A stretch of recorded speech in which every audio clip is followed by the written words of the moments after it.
You know, a Nobel laureate said something recently that really stuck with me. He said, once you eliminate measurement errors, what remains is the real and exciting possibility that we have misunderstood the universe. Think about that. That's a huge statement. It means our entire story of the cosmos might have a massive plot hole. So yeah, let's dive right into this cosmic detective story. For decades, we've had this standard model of cosmology that has been, honestly, just spectacularly successful. It's the theory that has beautifully explained pretty much everything we can see, from the leftover glow of the Big Bang to the galaxies swirling around us today. Because that's the funny thing about science, isn't it? Just when you think you've got it all locked down, a little crack appears in the foundation. A single, stubborn clue that just refuses to fit. And right now, in cosmology, we've got a really big one. But first, let's set the scene. What is this nearly perfect model that's worked so well for so long? It's called the ΛCDM model, and really, it's a masterpiece. With just that's right, 6 numbers, it can predict the entire history and structure of the cosmos. Everything from that faint afterglow of creation to the beautiful spiral galaxies we see through our telescopes. It has been an unbelievable success. So, if the model is so great, where's the problem? Well, it all comes down to 2 different measurements that are telling 2 very, very different stories about one simple question. How fast is the universe expanding? At the heart of this whole mystery is a number we call the Hubble constant. You can basically think of it as the universe's speedometer. It tells us how fast everything is flying apart from everything else. And getting this number right is absolutely critical if you want to know the age, the history, and even the ultimate fate of our universe. So why the disagreement? Well, it's because we have 2 totally different ways of measuring it. The first method looks way back in time, at the early universe, that faint light from the Big Bang. It then uses our standard model to predict what the expansion rate should be today.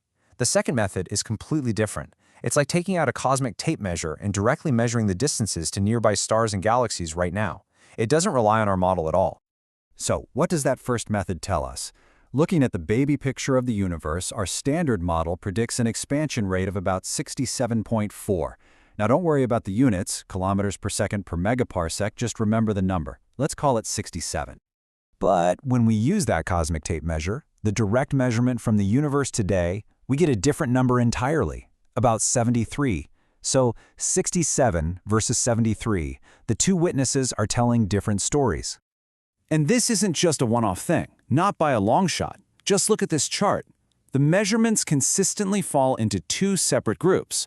All the predictions based on the early universe are clustered over here on the left, around that lower number, and all the direct measurements from the local universe are over on the right, around the higher number. This sharp divide is exactly what scientists are calling the Hubble Tension. Okay, so the very first question any good detective asks is, could this just be a simple mistake? Did someone just mess up the measurement? I mean, come on, a 9% difference. That doesn't sound like a huge amount, right? Couldn't it just be some rounding errors or maybe a faulty instrument somewhere down the line? Well, that's what everybody hoped for at first. But the evidence piling up against it being a simple error is just overwhelming. In physics, a 5 sigma result is the gold standard for saying we found something real. And this tension is well past that mark. It means there's less than a 1 in a million chance that this is just a random fluke. For this to be an error, you need multiple, totally independent teams, using different methods to all be making unrelated mistakes that just happen to push their results in the exact same directions. It's just incredibly unlikely. But just to be absolutely 100% certain, astronomers brought out the big guns, the James Webb Space Telescope. They used its incredible power to double-check those local universe measurements. And the result? It confirmed the higher value. The tension is definitely real. So, if it's not a mistake, we're left with a much more exciting possibility. Our standard model, our fundamental understanding of the universe, is wrong, or at least incomplete.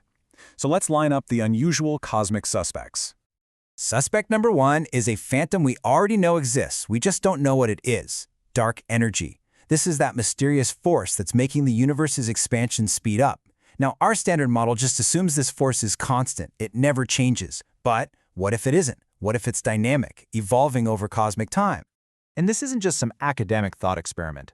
The true nature of dark energy literally determines the ultimate fate of everything. If it's getting stronger, it could lead to what's called a big rip, where everything gets torn apart, galaxies, stars, even atoms themselves. If it's getting weaker, gravity might eventually win out, pulling everything back together in a big crunch. And if our current model is right, and it's constant, well, the universe just faces a slow, cold heat death, expanding forever into darkness. Okay, so if changing dark energy wasn't a wild enough idea for you, our second suspect is even more mind-bending. Some physicists are seriously proposing that the whole Hubble tension disappears if we just accept one startling possibility, that we are living inside a giant black hole. Now hang on, this doesn't mean we're all about to be crushed into a singularity.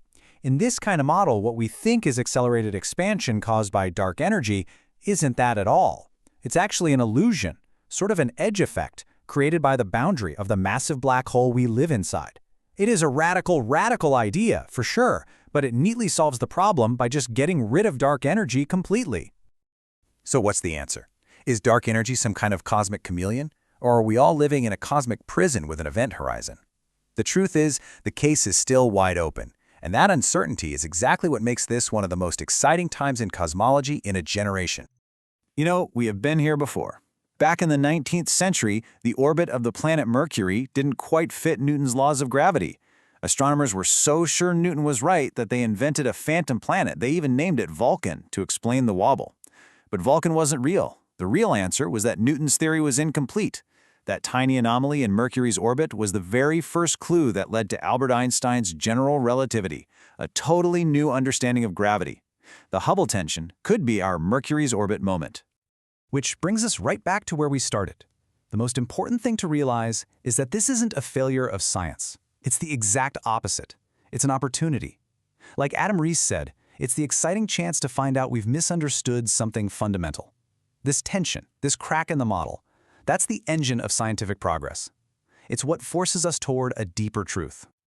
We've discarded the easy answer, simple error. What's left are possibilities that seem pretty improbable. Changing dark energy, a universe inside a black hole, or something else entirely that we haven't even dreamed of yet.